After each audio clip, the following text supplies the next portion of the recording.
I'm Don Paul, and I've been in Buffalo since 1984. I was chief meteorologist at Channel 4 WIBB for 29 of those years, and then 3 years at Channel 2 back in the late 80s. And now I write on weather and climate 3 times a week for the Buffalo News. What is climate change? Climate change has always been around in varying degrees throughout the Earth's history. But we are very confident now that the global warming, which has been accelerating since the 1980s, is not due to natural mechanisms, but it's due to human activity. It's due to the burning of fossil fuels, also agricultural technology, where a lot of methane gets released into the atmosphere, and carbon dioxide and methane are both greenhouse gases. The climate change which is occurring now is doing even a little more than climate models which first were developed way back in the 1980s predicted. In other words, we're seeing the rate of ice melt on the Greenland ice cap and around the periphery of Antarctica is going faster than these models had projected, which is not a good thing. How will Buffalo be impacted by climate change? Well, first I'll give anyone who's frightened of global warming, and there's certainly reason to alarm. The good news is Western New York will probably have fewer serious impacts than coastal cities. Tampa, Miami, New York, they're on the coast. We are on the Great Lakes, and the Great Lakes are not directly affected by rising sea levels. So we're probably going to see an increase in heavy rain, but we may not see that much of a long-term increase in snow because we're going to have less Arctic air available. So there may be a few winters yet where we still get a rock'em sock'em lake effect storm, but over time, most of the models we use that the climate scientists have are predicting eventually I'll be gone, 2050, 2060. The predictions are there will be much less lake effect snow in places like Buffalo. But in the warmer weather months, places that are already in a moist climate, like we are, will see more heavy rain events. There is good research showing that when you have more warming, there's more evaporation from lakes, rivers, and the sea. So you have more water vapor in the air, and that allows more rain to fall. Now, we have been fortunate in that we suffer fewer very bad flooding events in Western New York than many other parts of the country.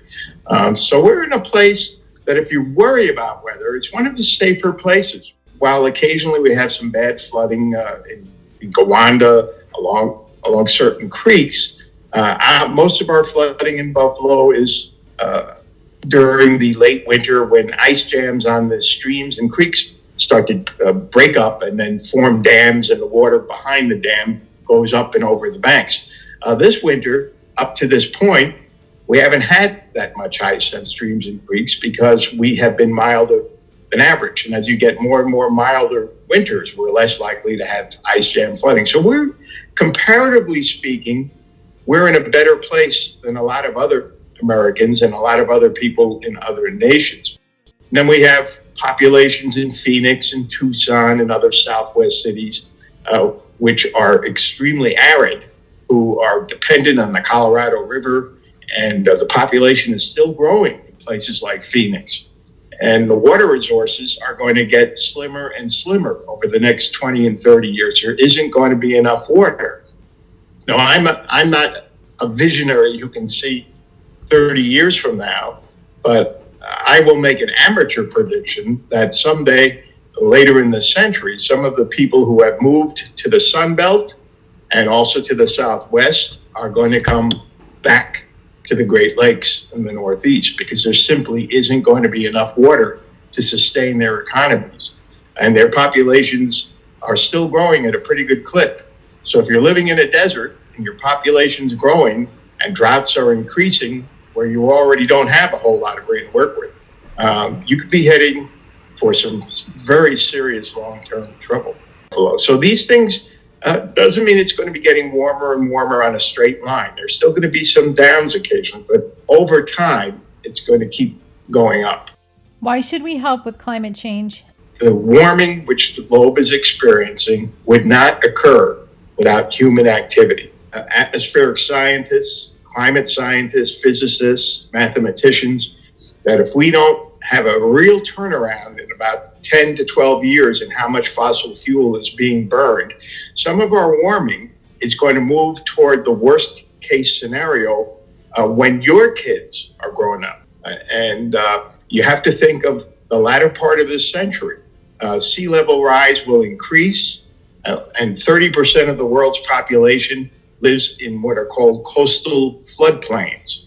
And as the sea level comes up just a few inches, it encroaches onto the land. And a lot of the world's great cities are right on the sea.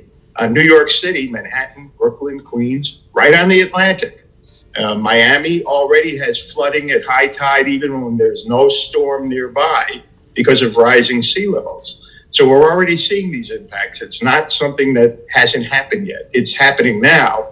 What can we do to mitigate or slow down climate change? Public transport is one way to make things more efficient.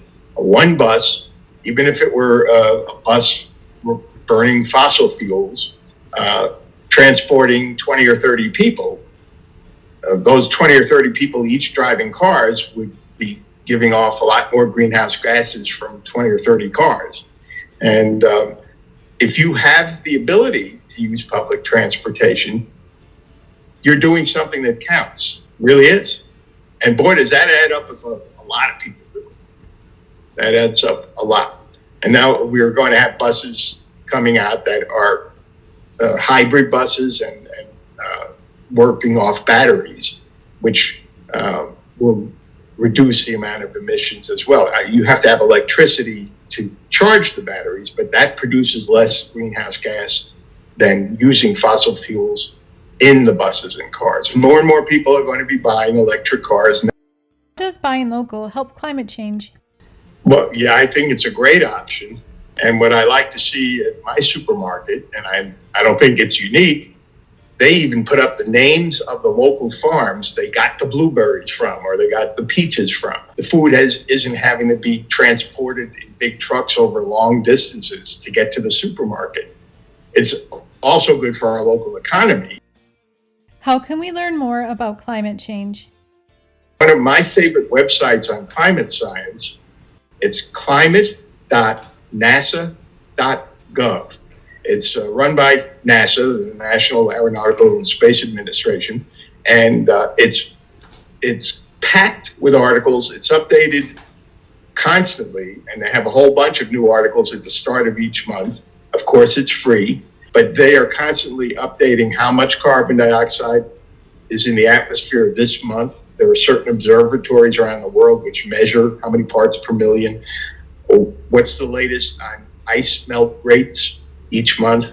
How's the Greenland ice cap doing? What's the latest on sea levels? This is all updated constantly. And if virtually no one thinks I or my family can do something, we're going to be in a lot of trouble. Young nations and big industries have to do things, but individuals do too. When you add them all up together, and I've seen some of the math on this, individual action does have major impacts over the course of, say, a decade, 10 years. Thank you to Don Paul, and remember, we can start making choices now to mitigate climate change.